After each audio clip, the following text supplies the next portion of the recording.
ध्रुव please. प्रिया ने उसे रोकने की कोशिश की थी, लेकिन ध्रुव ने उसके होठों पर अपनी उंगली रखकर उसे चुप करा दिया था। प्रिया और ध्रुव के बीच कुछ पल खामोशी में गुजर गए। दोनों की सांसों की धीमी आवाज ने कमरे में एक अजीब सा सुर बिखेरा हुआ था। ध्रुव की शिद्दत से घबराकर प्रिया ने आंखें बंद की तो कुछ पुराने लम्हे आंखों के सामने आकर ठहर गए। आई लव यू प्रिया, तुम्हारे बिना नहीं रह सकता मैं। अपनी गाड़ी से टेक लगाए काले कुर्ते पजामे में वो दुनिया का सबसे हैंडसम लड़का लग रहा था। उसकी मर्दाना पर्सनालिटी और पारिवारिक शान शौकत उसके व्यक्तित्व का अहम हिस्सा थी। प्लीज ध्रुव राठौर, अगर तुम्हें लगता है कि तुम अपने पैसे और दौलत से मुझे बेवकूफ बना सकते हो या फिर बस टाइम पास करना चाहते हो तो मुझसे दूर रहो। यूनिवर्सिटी की पार्किंग पार करते हुए जब ध्रुव ने उसे रोका था तो प्रिया ने भी तड़क कर जवाब दिया। प्रिया के जवाब पर ध्रुव उसके सामने आकर खड़ा हुआ। और क्यों लगता है आपको? ऐसा क्यों लगता है कि मैं आपको बेवकूफ बनाना चाहता हूँ? क्या आप इतनी सीधी हैं कि मेरे कहने से बन जाएंगी? आंखों में गहराई लिए वो प्रिया के वजूद का जायजा ले रहा था, जो गुस्से से लाल हो चुकी थी। मैं बिल्कुल भी बेवकूफ नहीं हूँ, लेकिन आप जैसे मर्द खुद को जरूरत से ज्यादा अक्लमंद समझते हैं। बाप की दौलत का नशा है, जिस दिन उतरेगा ना उस दिन पता चल जाएगा कि कितने पानी में हैं आप। प्रिया ने उसकी इज्जत की धज्जियां उड़ाते हुए उसे क्रॉस करने की कोशिश की, लेकिन ये बात ध्रुव राठौर की आत्मा को चुभ गई थी। बाप की दौलत का नशा नहीं है, हमारे खून पसीने की कमाई है। खेती करने वाले लोग हैं हम, मोहब्बत करते हैं, अपनी जमीन से और खून की तरह पसीना बहाकर अपनी फसलें खड़ी करते हैं।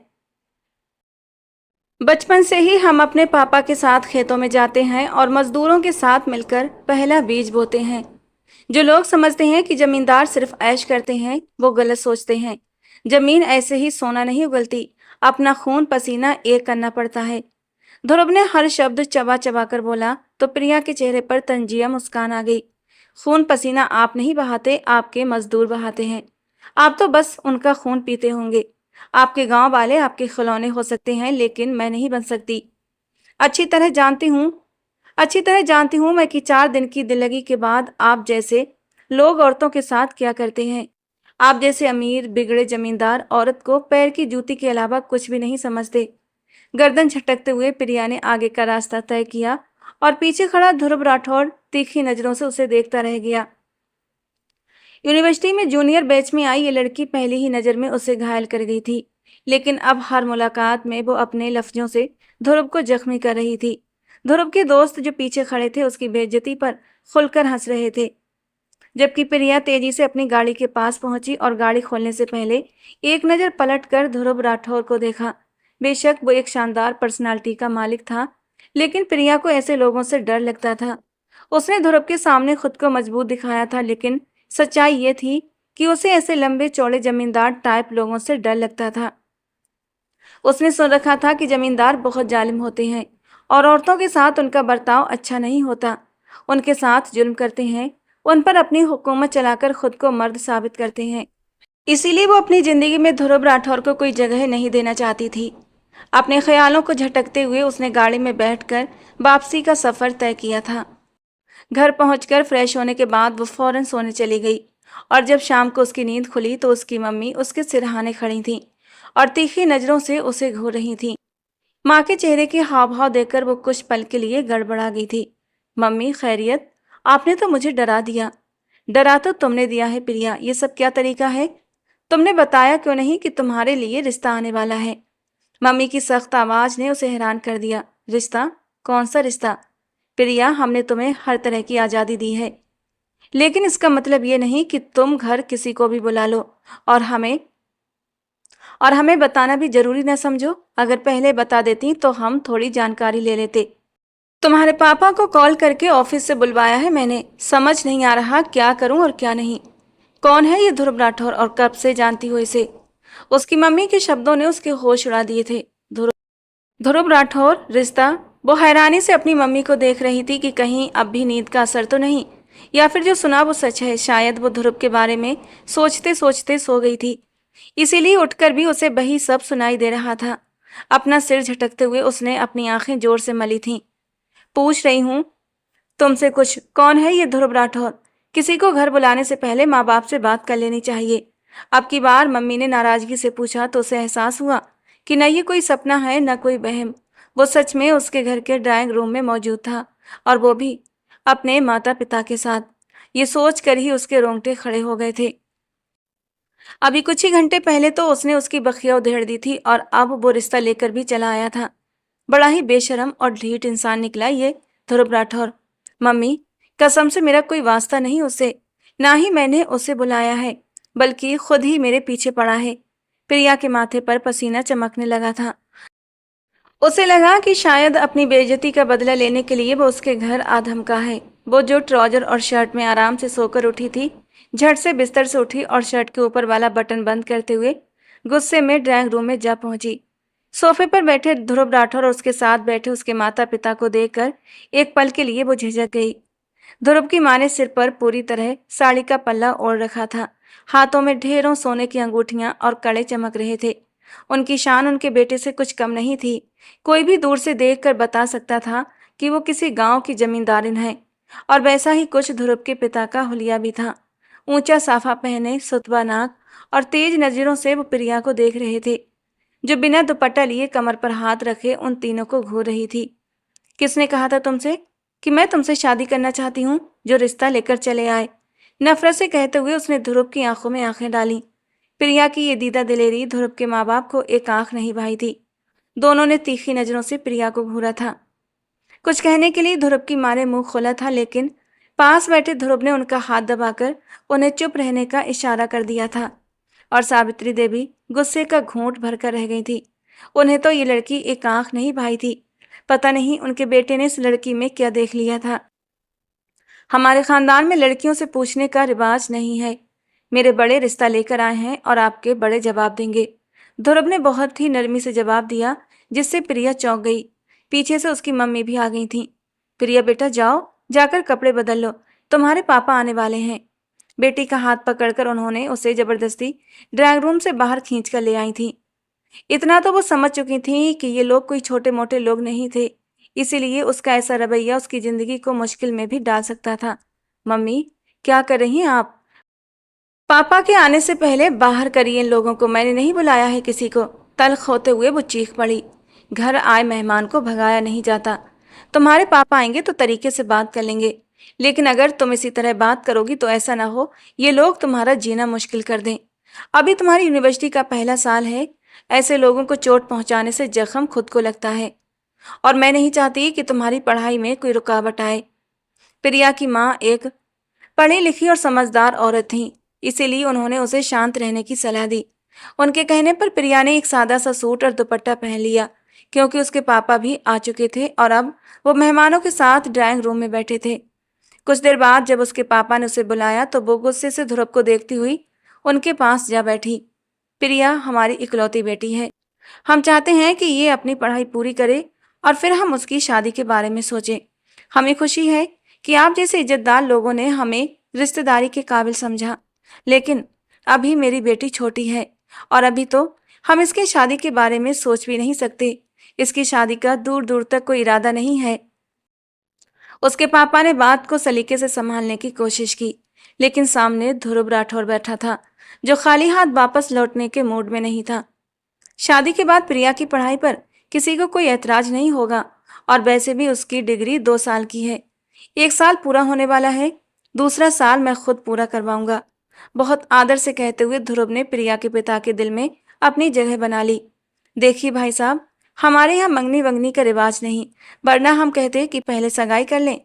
हम तो शादी की तारीख तय करने ही आए थे, लेकिन अगर आप अभी शादी नहीं करना चाहते तो फिर बात पक्की करके जाएंगे। ध्रुव की माँ ने थोड़े रूखे लहजे में कहते हुए जल्दबाजी दिखाई। हमें सोचने की मोहलत तो दीजिए बहन, बाकी भगवान की मर्जी से जो होगा बच्चों के हक में भला ही होगा। प्रिया के पापा की बात पर ध्रुव के माता पिता खड़े हो गए। ठीक है, फिर 2 दिन के अंदर हमें जवाब चाहिए, क्योंकि उसके बाद हमें गांव वापस लौटना है। उनके जाने के बाद प्रिया के माता पिता परेशान से बैठे थे, क्योंकि प्रिया का कोई भी झुकाव ध्रुव की तरफ नहीं था। लेकिन ध्रुव के अंदाज बता रहे थे कि वो पीछे हटने वालों में से नहीं था। बहुत अमीर और रुतबेदार लोग हैं, ऊंची पहुंच रखते हैं। मुझे डर है कि हमारे इनकार की वजह से कहीं ये हमारे दुश्मन न बन जाएं। प्रिया के पिता को चिंता खाई जा रही थी, लेकिन प्रिया ने साफ इनकार कर दिया था कि वो ये शादी नहीं करना चाहती। अगले 2 दिन यूनिवर्सिटी की छुट्टी थी, इसलिए वो पूरा समय घर पर ही रही। और फिर 2 दिन बाद प्रिया के पिता सुरेश साहब ने फोन करके इस रिश्ते से मना कर दिया था। तीसरे दिन जब सोमवार की सुबह प्रिया यूनिवर्सिटी पहुंची तो उसे पार्किंग एरिया में ही ध्रुव राठौर खड़ा नजर आया। लाल आंखों में बेचैनी लिए वो उसी का इंतजार कर रहा था। उसकी आंखों में रात भर जागने की थकावट साफ दिख रही थी। इनकार की वजह जान सकता हूँ? सीने पर हाथ बांधे वो शिकायती लहजे में पूछने लगा। जमींदार बहुत जालिम होते हैं, औरतों को अपने पैरों की जूती समझते हैं, और मैं एक आजाद ख्याल लड़की हूँ, अपनी जिंदगी को अपने उसूलों पर जीने वाली। मैं तुम जैसे जमींदारों की गुलाम बनकर नहीं जी सकती। बस यही एक वजह है मेरे पास, और यही वजह काफी है मेरे इनकार के लिए। दिल की बात जबान पर आई तो ध्रुव के माथे पर बल पड़ गए। मैं पढ़ा लिखा और समझदार हूँ, कोई अनपढ़ जमींदार नहीं जो तुम्हें पैरों की जूती बना दूं। मैं तुमसे प्यार करता हूँ, तुम्हें सर का ताज बनाकर रखूंगा। ध्रुव ने दिल ध्रुव ने टूटे लहजे में अपनी मोहब्बत का इजहार किया तो प्रिया चौंक गई। ध्रुव की आंखों में आंखें मिली तो उसके शब्दों की सच्चाई उसमें झलकती नजर आई। घबराकर प्रिया ने नजरें फेर ली। वादा करता हूँ प्रिया, सारी जिंदगी तुम्हें तकलीफ नहीं होने दूंगा, और अगर मुझसे कोई गलती हो जाए तो तुम्हें पूरा हक होगा कि तुम अपनी मोहब्बत को मुझ पर हराम कर दो। एक कदम प्रिया की ओर बढ़ाते हुए वो अपने जज्बात बयां कर रहा था। प्रिया उसके बढ़ते कदमों से घबराकर पीछे हटी। वादा करता हूं तुमसे, तुम्हारे अधिकारों में कभी कोई कमी नहीं होगी, और अगर कभी तुम्हें लगे कि मैंने तुम्हारे साथ ज्यादती की है तो सजा के तौर पर हमेशा के लिए मुझसे दूर हो जाना। यही एक सजा मुझे उम्र भर के लिए जिंदा लाश बना देगी। बात पूरी करते हुए ध्रुव की आंखों के कोने भीग गए थे। उसके शब्दों की सच्चाई ने प्रिया के दिल को पिघला दिया था। मुझे मुझे डर लगता है जमींदारों से। तुम लोग औरतों के साथ नरमी से पेश नहीं आते। सुना है तुम्हारी हवेलियों में बहुत जुल्म होते हैं। प्रिया ने अपने डर सामने रखे तो उसके चेहरे पर एक हल्की सी मुस्कान आ गई। मेरी हवेली तुम्हारे लिए स्वर्ग साबित होगी, और अगर कभी तुम्हें लगे कि कोई जुल्म हुआ है तो जो चाहो फैसला करो, मुझे मंजूर होगा।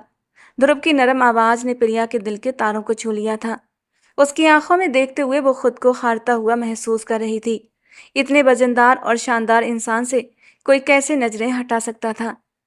मैं तुम्हारी मोहब्बत को कबूल करने के लिए तैयार हूँ, लेकिन इस शर्त पर कि अगर जिंदगी में किसी भी मोड़ पर मेरे विश्वास को ठेस पहुंची तो मेरी और तुम्हारी राहें अलग हो जाएंगी। फिर तुम मुझे नहीं रोकोगे। आहिस्ता से ध्रुव की मोहब्बत कबूल करते हुए प्रिया ने उसके सामने वो शर्त रखी थी, और उसी शर्त को आज इतने सालों बाद वो पूरा करने जा रही थी। अपनी राहें ध्रुव से अलग कर रही थी, उसकी जिंदगी से हमेशा हमेशा के लिए दूर जा रही थी। और ध्रुव ध्रुव की तो जैसे जान निकल रही थी प्रिया के जाने का एहसास करके। कितना खुश था वो प्रिया के साथ, कितने खूबसूरत लम्हे गुजारे थे दोनों ने एक साथ। और आज आज प्रिया जा रही थी। पास्ट के उन गुजरे हुए पलों से निकलकर वो प्रेजेंट में लौट आई थी। ध्रुव को अपने बेहद करीब पाकर उसे खुद से ही घिन महसूस हुई थी। तेजी से ध्रुव को पीछे धकेलते हुए वो बेड से उठकर खड़ी हुई थी। ध्रुव राठौर, याद है ना तुम्हें? क्या कहा था मैंने? तुम्हारी मोहब्बत मुझे मंजूर है, लेकिन जिस दिन मेरे भरोसे को तोड़ा उसी दिन इस रिश्ते को भी तोड़ दिया जाएगा। मेरी तरफ से ये रिश्ता खत्म हो चुका है। तलाक देकर मुझे आजाद करो। नफरत से कहते हुए उसने ध्रुव की रूह को झुलसा कर रख दिया था। मुझे जिंदा मत मारो प्रिया, मैंने जानबूझकर कुछ भी नहीं किया है। मुझे पता है तुम्हें बहुत तकलीफ पहुंची है, लेकिन अगर तुमने खुद को मुझसे जुदा कर लिया तो मेरी जिंदगी का मतलब खत्म हो जाएगा। ध्रुव की बात पर वो तंज भरी मुस्कान लिए एक कदम उसके करीब आई थी। तो मर जाओ ध्रुव राठौर, तुम जैसे मर्दों को जीने का हक भी नहीं होना चाहिए।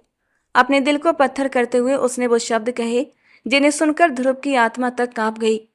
क्या इतनी नफरत करती हो मुझसे? वो हैरानी से पूछने लगा। आंखों के कोने गीले होने लगे थे। बहुत छोटा शब्द है नफरत। मेरे बस में होता तो मैं तुम्हारी आत्मा पर इतने वार करती कि तुम्हारे लिए एक एक पल मौत बन जाता। प्रिया ने नफरत से कहा था, और प्रिया की इतनी नफरत देकर ध्रुव अंदर ही अंदर 100 मौतें मर गया था। मेरी गलती क्या है प्रिया? सिर्फ यही ना कि मैं सावित्री देवी का बेटा हूँ। तेजी से आगे बढ़ते हुए ध्रुव राठौर ने प्रिया का बाजू कसकर पकड़ लिया था। नहीं, तुम्हारी गलती ये है कि तुम एक कमजोर मर्द साबित हुए। रिश्तों में बैलेंस बनाए बिना अपनी अहमियत और घमंड के हाथों तुमने मेरा और मेरे बच्चे का कत्ल कर डाला। मोहब्बत के नाम पर तुमने मुझसे मेरी जिंदगी छीन ली। जिस हवेली को तुम मेरा स्वर्ग बनाना चाहते थे, उसे तुमने मेरे लिए नरक बना दिया। और अब इस नरक में मैं एक पल भी नहीं गुजारना चाहती। छोटे से बैग में कपड़े ठूंसते हुए उसने एक नज़र ध्रुव पर डाली थी और तेजी से कमरे की हद से बाहर निकल गई। ध्रुव पत्थर बनकर रह गया। उसके पीछे एक कदम तक न बढ़ा सका, वहीं जमीन पर बैठता चला गया। काश उस रात मैंने उसका फ़ोन बंद न किया होता, एक बार उसकी बात सुन ली होती, एक बार फ़ोन उठा लिया होता, तो आज ये ज़िंदगी भर का रोग मेरे हिस्से में न आता।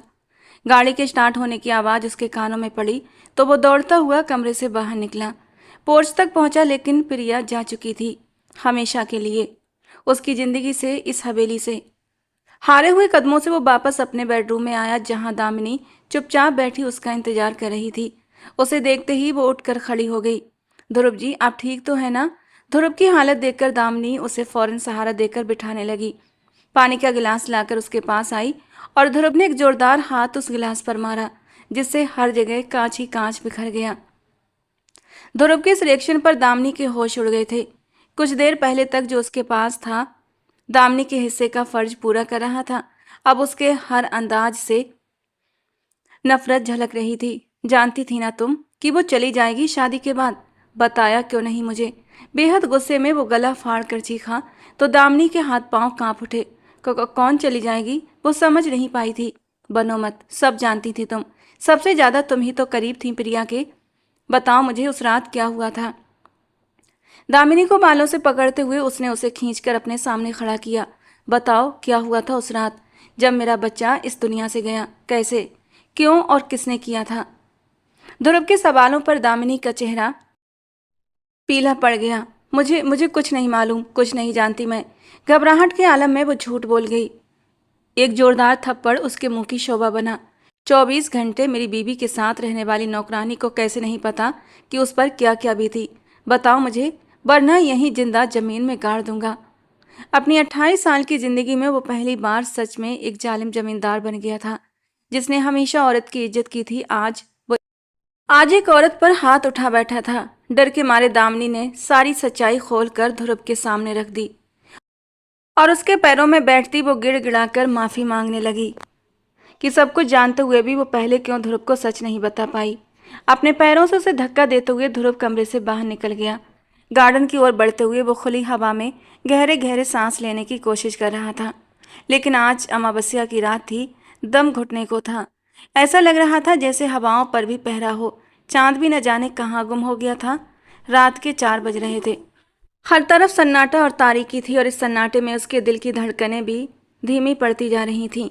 प्रिया, मुट्ठी भींचते हुए उसने एक पेड़ के तने पर जोर से अपना हाथ दे मारा था। गहरी चोट आई थी, लेकिन दर्द का एहसास छूकर भी नहीं गुजरा था। आंखों में नमकीन पानी की बूंदें बहती हुई उसकी गर्दन को भिगोने लगी थीं। हाँ, वो रो रहा था। एक लंबा चौड़ा ताकतवर मर्द एक औरत की मोहब्बत में रो रहा था। वो औरत जो उसके जीने की वजह थी, उससे छीन ली गई थी। उसने उसका भरोसा तोड़ा था और अब वो खुद टूट रहा था।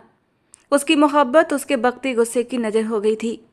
दामिनी कमरे की खिड़की से नीचे लॉन में मौजूद अपने नए नवेले पति को देख रही थी, जो अपनी पहली पत्नी की मोहब्बत में खुद को बुरी तरह तकलीफ पहुंचा रहा था।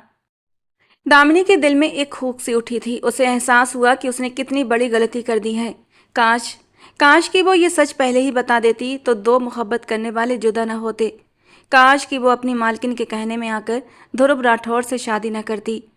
अब तो सारी जिंदगी उसे पछतावों की भेंट चढ़े रहना था। ध्रुव ने पलटकर एक नज़र कमरे की खिड़की पर डाली तो वहां मौजूद दामिनी को देखकर उसकी रगें तन गईं। अपने आप को संभालते हुए वो वापस हवेली में दाखिल हुआ, लेकिन इस बार उसका रुख सावित्री देवी के कमरे की ओर था।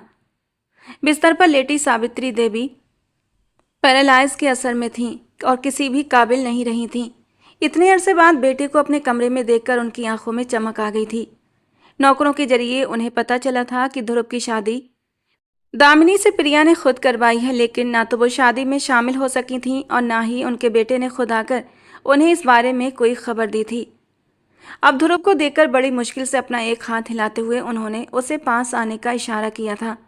उनका इकलौता बेटा था, जो महीनों में कभी एक बार उनके कमरे का चक्कर लगा लिया करता था। धीरे धीरे चलते हुए ध्रुव उनके बिस्तर के करीब पहुंचा था। लेकिन पास जाकर नहीं बैठा, क्योंकि आपने मेरे साथ ऐसा। इकलौता बेटा था मैं आपका और आपने मुझसे सब कुछ छीन लिया। जानती थी ना आप कि प्रिया के बिना मैं अधूरा हूँ। उसकी मोहब्बत मेरे दिल में बसती है मामा, और उसे आप उखाड़ नहीं सकती थीं। इसीलिए आपने गलत फहमियों के ऐसे बीज बोए कि आज हम दोनों दो अलग अलग रास्तों के मुसाफिर बन चुके हैं। बधाई हो आपको। पूरे 3 साल बाद आप अपने मकसद में कामयाब हो गईं। आपने मुझसे मेरी औलाद और फिर मेरी बीबी छीन ली, मेरी मोहब्बत। मेरी ज़िंदगी चली गई है इस घर से, मेरी ज़िंदगी से। तलाक की मांग की है उसने मामा। बुरी तरह वो फूट फूट कर बच्चों की तरह रोने लगा और सावित्री का दिल धड़कना भूल गया। अपने रौब और जलाल, अपने मर्तबे के जोर में उन्होंने इकलौते बेटे को किस दलदल में धकेला था, इसका एहसास आज बेबसी की हालत में बिस्तर पर पड़े उन्हें अच्छे से हो रहा था। वो ध्रुव को आवाज़ देने की कोशिश करने लगीं, लेकिन उनका मुंह टेढ़ा हो चुका था। जबान काम नहीं करती थी, इसलिए बस आंखों से आंसू बहते चले गए। 2 साल पहले अपने पति को खोने के बाद वो अपने इकलौते बेटे को खोने का हौसला नहीं रखती थीं, लेकिन अपने ही हाथों से उन्होंने अपने बेटे को मौत के मुंह में धकेलने की पूरी कोशिश की थी। कुछ देर तक बच्चों की तरह रोने के बाद ध्रुव उनके कमरे से बाहर निकल गया और वो उसे जाता देखती रह गई। और फिर धीरे धीरे अतीत ने उनकी याददाश्तों को जख्म देने शुरू कर दिए। ये कैसी लड़की पसंद की है तुमने ध्रुव? कैसे कपड़ों में हमारे सामने आकर खड़ी हुई थी? और उसके माँ बाप को तो देखो, अपने से कहीं ऊंचे खानदान का रिश्ता मिल रहा है उन्हें, और उनके मिजाज ही नहीं मिल रहे। एक बार फिर कह रही हूँ तुम्हें, शादी हमारे अपने खानदान में ही करो। ये बाहर से लड़की लाने की कोई ज़रूरत नहीं है। बाहर से लड़की आएगी तो हमारा घर बार, हमारा गांव तबाह कर देगी। सावित्री जी ने पूरे रौब और जलाल के साथ बेटे को रोकने की पूरी कोशिश की थी। प्रिया ने एक आंख नहीं भाई थी। वो ये सोचकर रिश्ता लेकर चली गई थी कि वहां जाकर किसी न किसी तरह इनकार कर देंगी, लेकिन प्रिया के तौर तरीके देखने के बाद तो उनके तन बदन में आग ही लग गई थी। मम्मा, वो शहर की लड़की है, जब हमारे साथ हमारे गांव चलेगी तो हमारे रंग में रंग जाएगी। बहुत ही अच्छी और समझदार है प्रिया। ध्रुव ने माँ को समझाने की कोशिश की, लेकिन वो प्रिया से नफरत की आग में जलने लगीं। उनका मानना था कि प्रिया ने अपने हुस्न का जादू चलाकर उनके इकलौते बेटे को अपने काबू में कर लिया है। इकलौते बेटे की शादी अगर उसकी पसंद की शहरी लड़की से कर देती तो शायद वो हमेशा के लिए उनसे दूर हो जाता। ये ख्याल उन्हें हर पल सताता रहा और फिर 2 दिन बाद प्रिया के घर वालों ने खुद ही इनकार कर दिया। ये सुनकर उनके दिल को तसल्ली हुई थी और अपना सामान समेटकर वो अपने पति के साथ दोबारा गांव लौट गईं। गांव पहुंचते ही उन्होंने अपनी बचपन की सहेली की बेटी हर्षिता से ध्रुव के रिश्ते की बात चलानी शुरू कर दी। लेकिन तीसरे ही दिन ध्रुव की ओर से खबर आ गई कि प्रिया के घर वालों ने हाँ कर दी है, और ये सुनकर तो उनके कदमों तले से जमीन निकल चुकी थी। ध्रुव, लेकिन हमने तो हर्षिता के साथ तुम्हारा रिश्ता तय कर दिया है। वापस गांव आओ, हमें रस्म करनी है। जब वो लोग इनकार कर चुके थे तो अब अचानक हाँ कैसे कह दी? खानदानी लोगों के ये तौर तरीके नहीं होते। सख्ती से उन्होंने ध्रुव को रोकने की कोशिश की, लेकिन वो माँ से कहीं ज़्यादा अपने बाप का लाडला था। दिनेश राठौर को जब पता चला कि प्रिया के घर वालों ने हाँ कर दी है तो उन्होंने अपनी बीबी को चुप करवा दिया। तुम्हें क्या जल्दी थी सावित्री, इतनी जल्दी हर्षिता के लिए रिश्ता डालने की? बेटे की मोहब्बत से परिचित होकर भी कैसे ऐसी हरकत कर सकती हो तुम? इकलौता बेटा है ध्रुव मेरा, गद्दी नशीन, इस पूरे गांव का बारिश। उसका दिल तकलीफ में होगा तो वो किसी भी चीज़ को संभाल नहीं सकेगा। उसका दिल टूटने से हमारा घर और ये गांव सब बिखर जाएगा। तो बेहतर यही है कि तुम अपनी दोस्त को इनकार कर दो। हम दोबारा शहर जाएंगे और बहू के हाथों में अपने खानदानी कंगन डाल देंगे। दिनेश राठौर की बात पर मजबूरन सावित्री जी को चुप होना पड़ा, लेकिन दिल में नफरत का ऐसा बीज पड़ चुका था कि उनकी आंखें तक जहर उगलने लगीं। तुम्हें क्या लगता है प्रिया, अपनी अदाओं से तुम मेरे बेटे को अपना दीवाना बनाकर रखोगी और मैं चुपचाप देखती रहूँगी? एक बार इस गांव की दहलीज पार करो, फिर मैं तुम्हें अच्छी तरह बताऊंगी कि सावित्री देवी कौन है। नफरत की आग में जलती सावित्री जी ने प्रिया को निशाना बनाने का इरादा कर लिया था। प्रिया की हाँ सुनते ही ध्रुव ने फौरन अपने माँ बाप को गांव से शहर बुलाया था और प्रिया के हाथों में वो खानदानी कड़े पहना दिए गए जो उनके खानदान की निशानी थे। प्रिया के हाथों में मौजूद कड़े ध्रुव के दिल को अंदर तक सरशार कर गए थे। 1 साल बाद डिग्री पूरी होते ही उन दोनों की शादी थी और ये 1 साल उनकी ज़िंदगी का सबसे हसीन समय रहा था। ध्रुव ने हर कदम पर, हर लम्हे पर उसे एक सुरक्षा का एहसास दिया था। उसकी हर बात को वो सर आंखों पर रखता और कभी उसे तकलीफ ना होने देता। धीमे धीमे प्रिया के दिल में भी मोहब्बत की कौपलें फूटती चली गईं और ध्रुव की मोहब्बत उसके वजूद का एक खास हिस्सा बन गई। उनकी शादी का दिन आया और वो रुखसत होकर गांव की खूबसूरत हवेली में दुल्हन बनकर चली आई। सावित्री जी ने उसे सुहाग की सेज पर बिठाते हुए तिरस्कार भरी नज़रों से देखा था। अपने तौर तरीके भूलकर इस हवेली के तौर तरीके जितनी जल्दी सीखोगी उतना ही तुम्हारे हक में बेहतर होगा। न जाने मेरे बेटे ने क्या देख लिया तुम्हारे अंदर जो तुम्हें पसंद कर लिया। अपने शब्दों से उन्होंने प्रिया को पहली ही रात ये यकीन दिला दिया कि उनके दिल में प्रिया के लिए कितनी नफरत थी। उनके कमरे से जाते ही ध्रुव राठौर कमरे में चला आया था।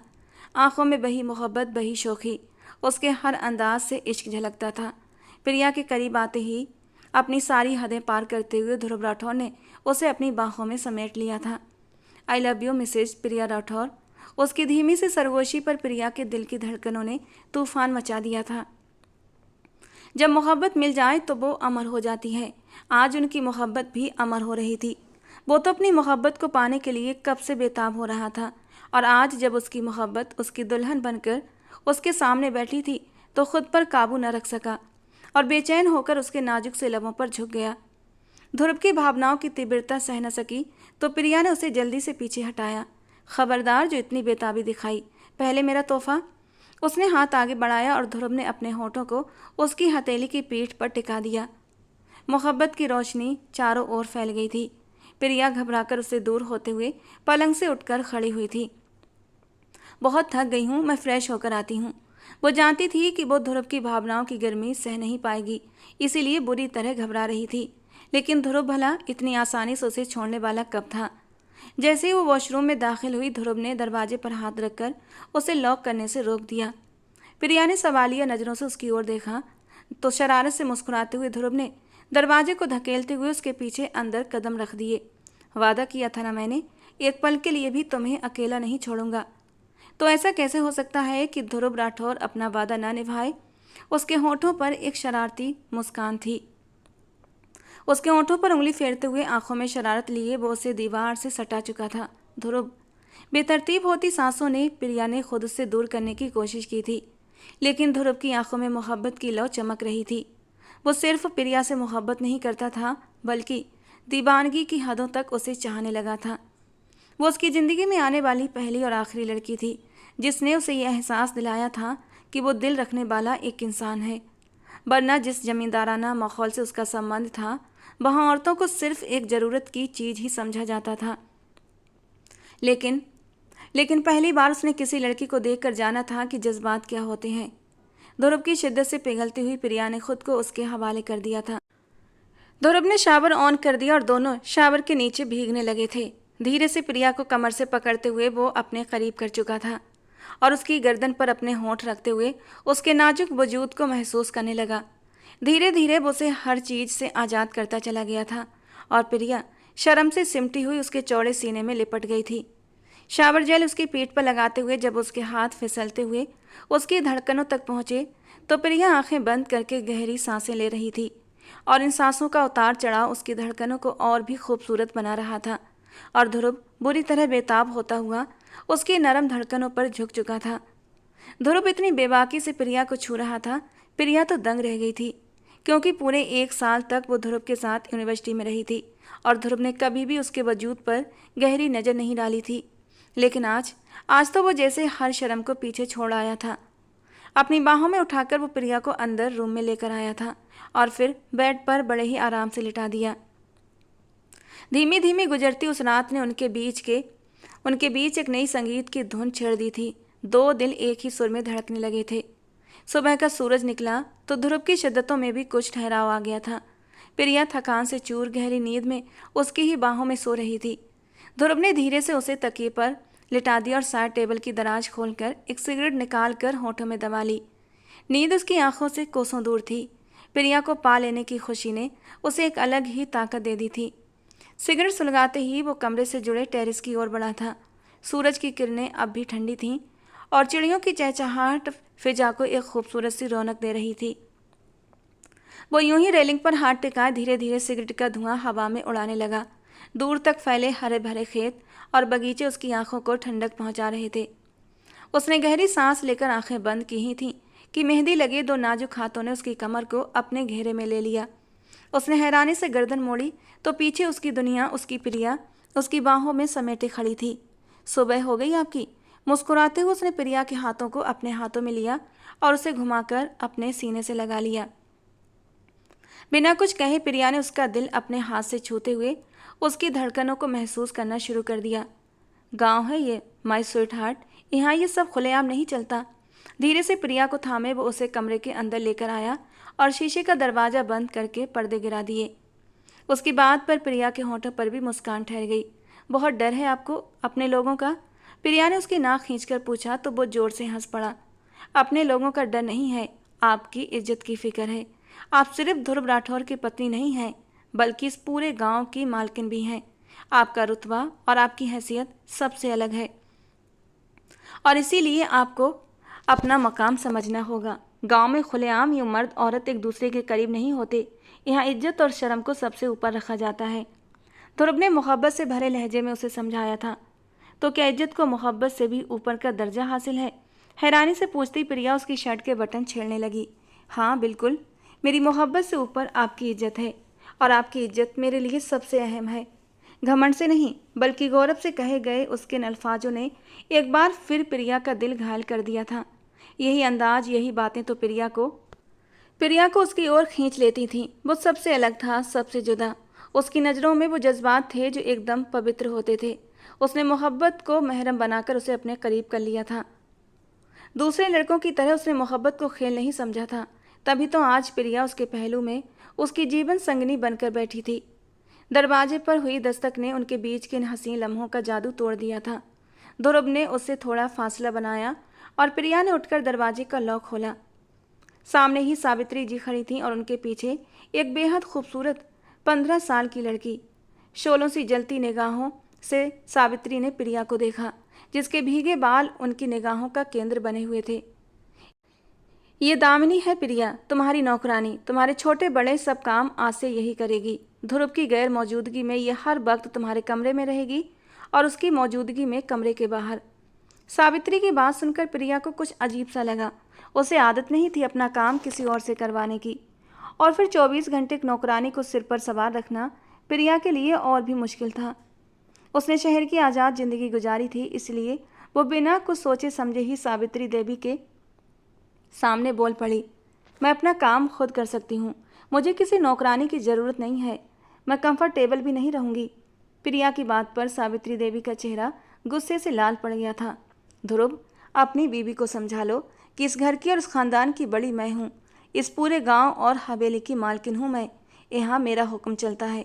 मेरे सामने आइंदा इस तरह के जवाब मत देना।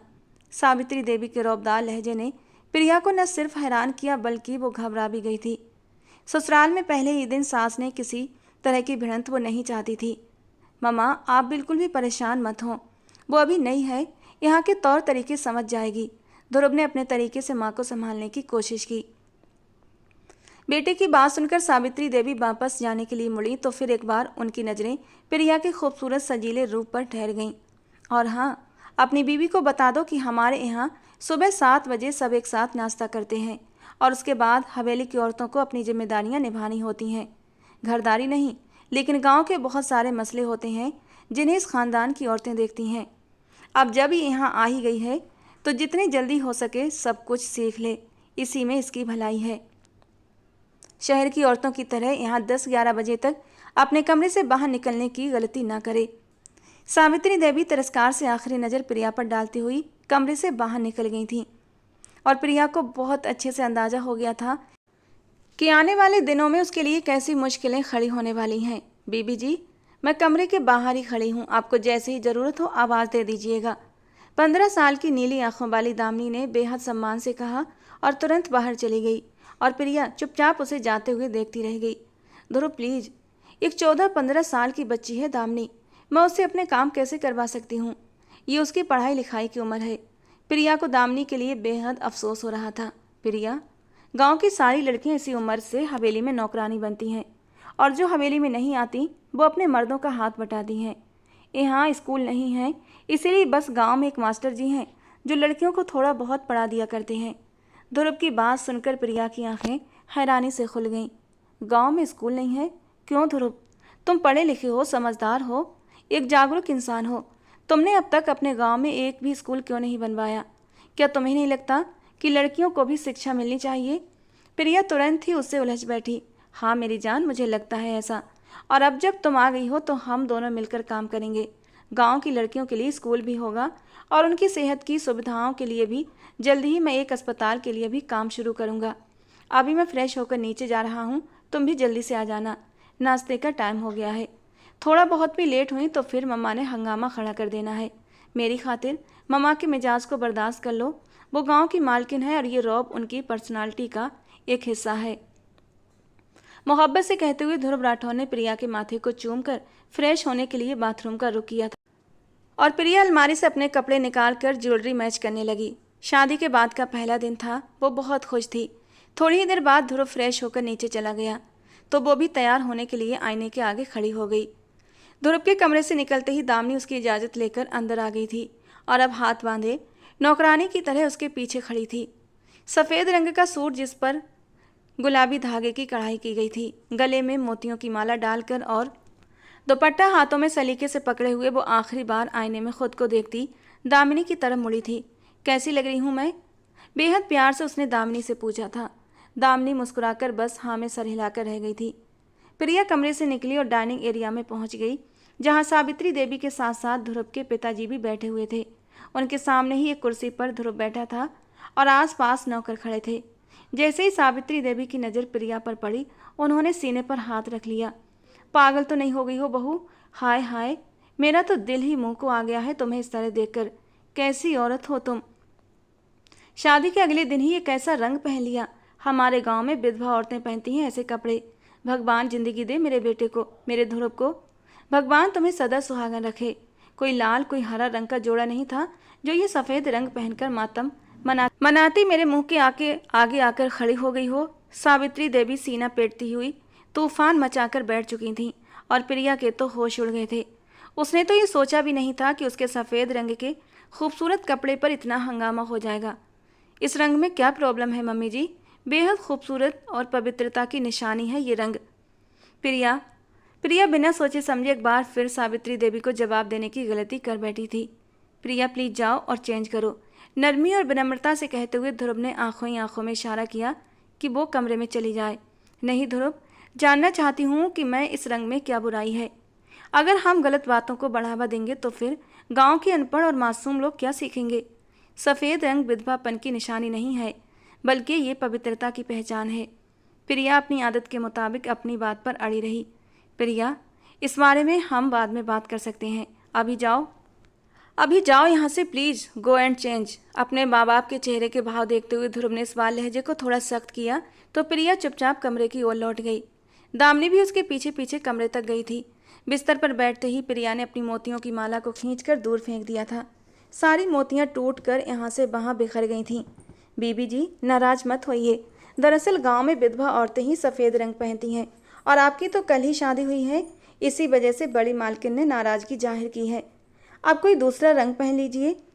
दामिनी ने अपनी समझ के अनुसार उसे समझाने की कोशिश की थी। प्रिया ने गुस्से से दामिनी को देखा तो वो डर से कांप गई, जल्दी से एक कदम पीछे हो गई। दुपट्टा उतारकर प्रिया ने उसे भी बेड पर फेंक दिया और हाथों में पहनी चूड़ियों को खींच खींच कर तोड़ने लगी। बीबी जी, विधवा औरतें तोड़ती हैं चूड़ियाँ, अपशगुन होता है ये। दामिनी ने फिर उसे रोकने की कोशिश की थी। चूड़ियाँ तोड़ने के दौरान उसका हाथ बुरी तरह जख्मी हो गया था। उसी वक्त ध्रुव कमरे में चला आया। ध्रुव को देखते ही दामिनी तेजी से बेडरूम से बाहर निकल गई। प्रिया की कलाई से बहते खून को देखकर ध्रुव ने एक लंबा गहरा सांस भरा था। प्रिया, आई नो कि तुम इन बातों को नहीं मानती हो और तुम जो कह रही हो वो सही भी है, लेकिन कभी कभी हमें बड़ों के आगे चुप हो जाना चाहिए। मामा बड़ी हैं इस घर की और हमारी परंपराओं को आगे बढ़ाने वाली भी वही हैं। अगर वो तुम्हें कुछ कहें, सही या गलत कह रही हैं, तो तुम सुन लो, चाहे वो तुम्हें ठीक न लगे। मोहब्बत से प्रिया के जख्म पर अपने अंगूठे से दबाव बनाते हुए ध्रुव ने उसे समझाने की कोशिश की थी। प्रिया की आंखों से आंसू बह निकले और किस किस बात पर समझौता करना होगा मुझे, ये भी अभी अभी बता दो। कौन सा रंग पहनना है, कैसे दुपट्टा लेना है, कैसे बोलना है, किस तरह की चप्पल पहनूं या फिर कौन सी चूड़ियाँ, कौन सा खाना खाना है, कैसे बात करनी है, ये सब भी तुम अभी बता दो ताकि मुझे पता चल जाए कि तुम्हारे ख़ानदान के असूल और रिवाज क्या हैं। कड़वे लहजे में कहते हुए प्रिया ने अपने बहते आंसुओं को हथेली की पीठ से रगड़ा था। बस कुछ दिनों की बात है मेरी जान, फिर तुम खुद समझ जाओगी। थोड़ा सा अपने आप को फ्लेक्सिबल करो, हालात के हिसाब से एडजस्ट करने की कोशिश करोगी तो सब ठीक हो जाएगा। मेरी मोहब्बत में तुम कहीं कोई कमी नहीं पाओगी प्रिया। बस मेरी माँ के साथ थोड़ा सा गुजारा कर लो। मैं इकलौता बेटा हूँ उनका, उनकी उम्मीदों का केंद्र हूँ। वो चाहती हैं कि मेरी बीवी इस गांव को संभाले, इसीलिए वो तुम्हें जल्दी ही अपने तौर तरीके सिखाना चाहती हैं। फिर चाहे तुम बाद में सब कुछ अपने हिसाब से सेट कर लेना, लेकिन कुछ वक्त तक उनकी बात मान लो। ध्रुव ने मोहब्बत से उसकी हथेली की पीठ को अपने होठों से लगाते हुए उसके जख्म पर अपने होंठ रखे तो प्रिया के दिल को सुकून मिला। ड्रेस चेंज करो, नाश्ता करने चलते हैं। तुम्हारे लिए मैं नाश्ता छोड़ कर आया हूँ, मैं खुद सेलेक्ट कर देता हूँ। प्यार से उसे मनाते हुए ध्रुव ने अलमारी खोली और वोटल ग्रीन कलर का एक बेहद खूबसूरत कढ़ाईदार फ्रॉक निकाल कर बेड पर सजा दिया। साथ ही गोल्डन रंग का एक गिलोबन निकाला जिसके बड़े बड़े झुमके लाल रंग के मोतियों से उसकी शोभा बढ़ा रहे थे। याद है ना, शादी की शॉपिंग करते वक्त तुमने क्या कहा था, आजकल कंट्रास्ट का दौर है। देखो मैंने सही ज्वेलरी निकाली है। प्रिया का मूड लाइट करने के लिए वो झुमकों को फ्रॉक पर रखकर उसे दिखाने लगा और उसकी इस मासूम हरकत पर प्रिया मुस्कुरा उठी। धीरे धीरे तुम भी गर्ल्स थिंक को समझ रहे हो। परफेक्ट मैच है ये। वाकई आजकल ऐसे ही कंट्रास्ट चल रहे हैं। प्रिया ने अपने जज्बातों पर काबू पाते हुए खुद को ध्रुव के लिए संभाल लिया था। चलो फिर रेडी हो, मैं खुद करता हूँ तुम्हें तैयार। लाओ चेंज करवा दूँ। उसके वाइट ड्रेस की बैग पर बनी डोरी खींचते हुए वो शरारत से बोला। नो। प्रिया फौरन उसे आंखें दिखाती हुई कपड़े समेटकर वॉशरूम की तरफ दौड़ी थी और बड़ी फुर्ती से बाथरूम का दरवाजा अंदर से लॉक किया था कि कहीं वो रात की तरह उसके पीछे ही न चला आए। प्रिया के अपना मूड ठीक कर लेने पर ध्रुव के दिल को थोड़ा सुकून हुआ था। वो माँ और बीबी के बीच कभी फुटबॉल नहीं बनना चाहता था।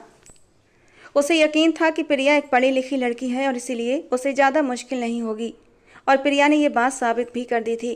बेड पर बैठे वो बेचैनी से प्रिया का इंतजार कर रहा था। जब वॉशरूम का दरवाज़ा खुला और वो बाहर आई और ध्रुव की नज़रें उसके चेहरे से हटना ही भूल गईं। उस रंग ने उसकी खूबसूरती को चार चांद लगा दिए थे। धीमे धीमे कदम उठाता वो प्रिया के करीब आया, जो स्वाभाविक रूप से अपने आप में ही शर्मा गई थी। अब तो ज्यादती कर रही हो तुम मेरे साथ। ऐसे तो मेरा दिल चाहेगा कि सूरज फिर से डूब जाए, रात का अंधेरा फैल जाए और मैं कमरे का दरवाज़ा लॉक करके तुम्हारे इस नाजुक और खूबसूरत से वजूद में फिर से डूब जाऊं। कहते कहते ध्रुव राठौर ने अपने होंठ उसकी गर्दन पर रख दिए। ध्रुव, अभी तो भूख लग रही थी आपको। शर्माकर पीछे हटते हुए प्रिया ने गहनों का डिब्बा उठा लिया। ध्रुव ने उसके हाथ से डिब्बा लेकर खुद अपने हाथों से उसके गले में हार पहनाया, फिर झुमके भी पहनाए और फिर उसके बालों को अपने हाथों से ब्रश भी किया। ड्रेसिंग टेबल से टेक लगाए उसे दीवाना होकर देखता रहा। लिपस्टिक चेंज करूं? प्रिया ने वाइट ड्रेस के हिसाब से लाइट शेड लगाया था, इसलिए सवालिया निगाहों से पूछा। रेड अच्छी लगेगी। ध्रुव ने सुझाव देते हुए मेकअप बॉक्स से रेड कलर की लिपस्टिक ढूंढ निकाली। प्रिया ने टिश्यू पेपर उठाया ताकि पुरानी लिपस्टिक हटा सके, लेकिन ध्रुव ने झट से उसके हाथों से टिश्यू छीन लिया। क्या कर रही हो? नज़दीक आते हुए वो खुमार भरे लहजे में बोला। ये लिपस्टिक हटाऊंगी तभी तो रेड लगाऊंगी ना, मासूमियत से कहती प्रिया ने फिर से टिश्यू लेने की कोशिश की। इसे हटाने के और भी कई तरीके हैं, तुम्हें ये टिश्यू ही मिला। रोमांटिक अंदाज में जब वो उसके करीब हुआ तो प्रिया एक पल में उसकी बात का मतलब समझ गई थी। पीछे हटते हुए बोली, शट अप ध्रुव। उसका चेहरा गुलनार हो गया था और ध्रुव का ठहाका गूंज उठा। जाने मन, हक रखते हैं हम तुम पर। ध्रुव ने कसकर उसकी कमर को अपनी बाहों में भर लिया। ध्रुव, अगर कोई बदतमीजी की ना तो मैं तुम्हारे सफ़ेद कुर्ते से अपने होंठ साफ कर दूंगी। प्रिया ने आईब्रो चढ़ाते हुए धमकी दी तो ध्रुव की हंसी और बढ़ गई। ये धमकी नहीं, मोहब्बत लग रही है। हम तो चाहते हैं कि तुम हमें अपने रंग में रंग दो। ध्रुव कहाँ पीछे हटने वाला था। इससे पहले कि वो अपने कहे को पूरा करता, कमरे के दरवाजे पर नॉक हुई और साथ ही दामिनी की आवाज़ आई, जो अंदर आने की इजाज़त मांग रही थी। ध्रुव तुरंत पीछे हटते हुए अपने बालों में हाथ फेरने लगा। प्रिया ने शरारत से मुस्कुराकर उसे देखा। उसकी नाकामी पर उसे बहुत खुशी हुई। जल्दी से टिश्यू से पुरानी लिपस्टिक साफ करते हुए उसने रेड शेड लगाना शुरू कर दिया और तभी दामिनी अंदर आ गई। बड़ी मालकिन कह रही हैं कि जल्दी ही गांव की औरतें छोटी मालकिन से मिलने के लिए आने वाली हैं, इसीलिए वो अच्छे से तैयार हो जाएं और ये जेवर भी पहन लें। हाथ में पकड़े डिब्बे दामिनी ने ड्रेसिंग टेबल पर रखे और हैरत से अपनी नई मालकिन को देखने लगी, जो इस लिबास में पहले से कहीं ज़्यादा खूबसूरत लग रही थी। काश मेरी ज़िंदगी में भी कभी ऐसी बहार आ जाए। एक नज़र दामिनी ने ध्रुव की रौबदार पर्सनालिटी पर जा डाली और उसके दिल में एक हुक सी उठी। उस जैसी किसानों की बेटियों की किस्मत में कहाँ इतनी शान शौकत होती है कि वो किसी हवेली में मालकिन बनकर रहें, लेकिन दामिनी हमेशा से ऐसे ही ख्वाब सजाती थी। और आज उस खूबसूरत जोड़े में खड़ी अपनी मालकिन को देखकर उसके दिल में फिर से ये हसरत जागी थी। ध्रुव के कहने पर प्रिया ने वो एक्स्ट्रा सोने के जेवर भी पहन लिए थे, जिन्हें पहनकर वो खुद को कोई अजूबा समझ रही थी, क्योंकि अब वो हद से ज़्यादा गहनों में लदी हुई लग रही थी। लेकिन यहाँ का यही रिवाज था, इसलिए उसने सब कुछ पहना और फिर ध्रुव के साथ नीचे आ गई। दोनों ने साथ में नाश्ता किया और फिर ध्रुव गांव के दौरे पर निकल गया। उसे फसलों पर जाना था, जबकि प्रिया को सावित्री देवी ने बड़े से हॉल में बिठा दिया, जहां अब गांव की औरतें आ आकर अपनी हैसियत के मुताबिक नई मालकिन को शादी के तोहफे और उपहार दे रही थीं। दामिनी लगातार उसके साथ खड़ी रही और वो हैरानी से गांव की उस औरतों को देखती रही, जो उसे ऊंची पायदान पर बिठाकर उसके पैरों को छूने से भी नहीं हिचक रही थीं, जबकि ये सब प्रिया के लिए बिल्कुल भी नॉर्मल नहीं था। सारा दिन ऐसे ही सावित्री देवी के साथ चुपचाप कट गया और जब शाम हुई तो ध्रुव अपने कामों से फुर्सत पाकर हवेली लौट आया। उसके आते ही प्रिया की जिंदगी में जैसे फिर से रंग भर गए। ध्रुव राठौर की बाहों में खुद को सौंपते हुए उसने अपने सारे दिन की बातें उसे सुना डाली और ध्रुव बस मुस्कुराते हुए उसे सुनता चला गया। वो जानता था कि धीरे धीरे वो इस मुश्किल ज़िंदगी की आदी हो जाएगी। प्रिया उसी की बाहों में सो चुकी थी और वो बस उसकी सूरत को अपनी निगाहों से दिल में उतार रहा था। मोहब्बत अब उसके लिए पूरी कायनात बन चुकी थी और अब उसकी वही कायनात उससे छीन ली गई थी। उसकी आंखों के सामने उसकी दूसरी बीवी दामिनी मौजूद थी, जो डरी सहमी बिस्तर पर बैठी उसके कहर का इंतजार कर रही थी, क्योंकि उसने खुद सारी सच्चाई ध्रुव के सामने रख दी थी और अब उसे अच्छी तरह मालूम था कि उसका रिश्ता कुछ ही दिनों का मेहमान है। सिगरेट पर सिगरेट सुलगाते ध्रुव ने आंखें बंद कर पूरे कमरे को धुएं से भर दिया था। अतीत उसकी आंखों के सामने था और उसके दिल को जख्म पर जख्म दे रहा था, और आंखें खोलते उसका वर्तमान उसके सीने को छलनी कर रहा था। कैसे कर सकता था वो प्रिया के साथ ऐसा? कैसे उसने दामिनी से शादी कर ली? काश कि उस रात ने उसकी ज़िंदगी को इस कदर न बदला होता। कितनी हसीन ज़िंदगी थी प्रिया के साथ, और फिर उसकी खुशियों को किसी की नज़र लग गई। साहिब, ध्रुव साहिब, मुझे सज़ा दे दीजिए, जो चाहे सज़ा दे दीजिए, लेकिन खुद के साथ ऐसा मत कीजिए। जब कई घंटे ध्रुव ने ऐसे ही खामोशी में बिताए तो दामिनी सब कुछ हार कर उसके कदमों में आ बैठी। जान ले लीजिए मेरी, गला घोंट दीजिए मेरा, लेकिन खुद को यूं मत तड़पाइए। दामिनी ने उसके पैरों को मजबूती से पकड़कर अपने लिए सजा का चुनाव किया था। उसकी आवाज़ पर ध्रुव ने आंखें खोल कर बस एक नज़र उस पर डाली थी। तुम्हें क्या सजा दूं दामिनी? तुमसे ज़्यादा गुनहगार मैं हूँ। तुमने तो बस सच्चाई छिपाई थी, लेकिन मैंने उसकी उम्मीदों का कत्ल कर दिया। उसके भरोसे को तोड़कर अपनी मोहब्बत को उसकी नज़रों में गिरा दिया। क्या क्या न गुजरा उस पर, और मैं तो बेखबर रहा। सिगरेट को अशरे में मसल कर वो दोनों हाथों से अपना चेहरा ढांप कर बच्चों की तरह रोने लगा था। उसकी ये हालत दामिनी को तड़पा रही थी। पता है दामिनी, जिन्हें मोहब्बत बहुत आसानी से नसीब हो जाती है ना, उन्हें उसकी कदर करना नहीं आता। ध्रुव को बीते एक एक पल का पछतावा हो रहा था। प्रिया के साथ उसकी शादीशुदा ज़िंदगी की शुरुआत कितनी खूबसूरत हुई थी, उतनी ही ज़्यादा व्यस्त भी।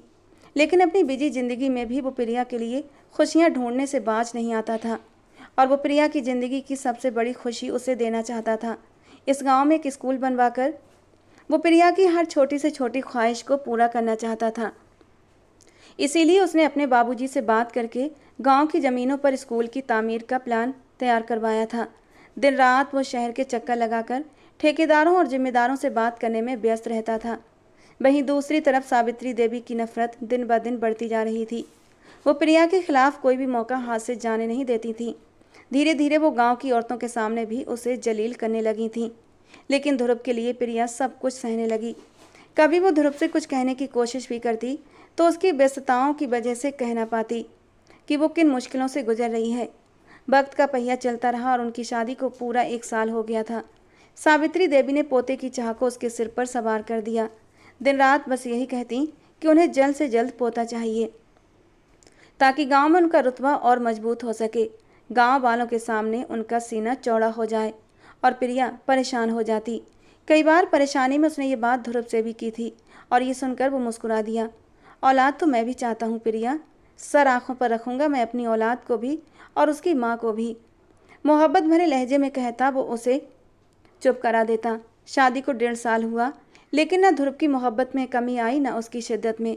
और फिर उन्हें पता चला कि अब उनकी ज़िंदगी मुकम्मल होने वाली है। प्रिया उम्मीद से हो गई थी और ये खबर ध्रुव को दीवाना कर देने के लिए काफ़ी थी। उसने दामिनी को सख्ती से हिदायत दी थी कि वो एक पल के लिए भी प्रिया को अकेला न छोड़े, दिन रात उसके साथ रहे, क्योंकि ध्रुव को अब स्कूल प्रोजेक्ट पर बहुत मेहनत करनी थी और वो बहुत कम वक्त ही हवेली में बिता पाता था। दूसरे गांव से उनकी दुश्मनियां भी वक्त के साथ साथ बढ़ती जा रही थीं और इसीलिए ध्रुव राठौर के पास बिल्कुल भी वक्त नहीं था। उसे जल्द से जल्द अपने गांव के लोगों के लिए बहुत सारे काम पूरे करने थे और वो दिन रात उन्हीं कामों में व्यस्त रहता था। उसकी एक वजह प्रिया की ख्वाहिश भी थी। वो चाहता था जब उसका बच्चा पैदा हो, इस दुनिया में आए, तो वो तोहफे के तौर पर प्रिया को लड़कियों का स्कूल बना कर दे। इसीलिए समय पर निर्माण कार्य पूरा करवाने के लिए वो सर तोड़ कोशिशें कर रहा था और इसी दौरान सावित्री देवी को वो सब करने का मौका मिल गया जिसका शायद किसी ने अंदाजा भी नहीं किया था। एक बड़ी सी काली गाड़ी हवेली के दरवाजे पर आकर रुकी थी और कड़क कॉटन का कुर्ता पैजामा पहने लंबा चौड़ा रौबदार व्यक्तित्व वाला विजय प्रताप हवेली के अंदर दाखिल हुआ था। उसे देखते ही सावित्री देवी खुशी से उसे गले लगा बैठी। उनके इकलौते भाई का बेटा विजय प्रताप, जो कुछ ही दिनों के लिए यूएस से छुट्टियां बिताने के लिए उनकी हवेली आया था और यहीं से उनकी ज़िंदगी में एक नया मोड़ शुरू होने जा रहा था। नेवी ब्लू कलर की खूबसूरत साड़ी में सामने से सीढ़ियां उतरती हुई लड़की को देखकर विजय प्रताप की आंखों में चमक पैदा हुई थी। हुई इज शी बुआ जी? मुस्कुराते हुए उसने सावित्री देवी से सवाल किया था और सावित्री देवी ने एक नफरत भरी नज़र प्रिया पर डालते हुए विजय की ओर देखा था। ये वही है जिसके लिए मैंने तुम्हें यहाँ बुलाया है।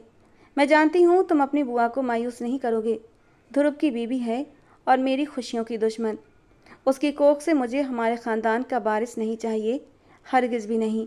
मुस्कुराते हुए धीमी सरगोशियों में उन्होंने विजय को अपने दिल का राज सौंप दिया था और विजय की मुस्कुराहट और भी गहरी हो गई थी। दोस्तों, ये कहानी का पहला भाग था। कहानी का दूसरा और अंतिम भाग कल इसी समय पर अपलोड किया जाएगा। और हाँ दोस्तों, कमेंट बॉक्स में अपनी राय ज़रूर देना कि कहानी की हैप्पी एंडिंग रखना है या फिर सैड एंड इमोशनल एंडिंग। अपनी राय ज़रूर देना। तो दोस्तों, मिलते हैं कल कहानी के दूसरे और अंतिम भाग के साथ। हमारे चैनल के साथ बने रहें।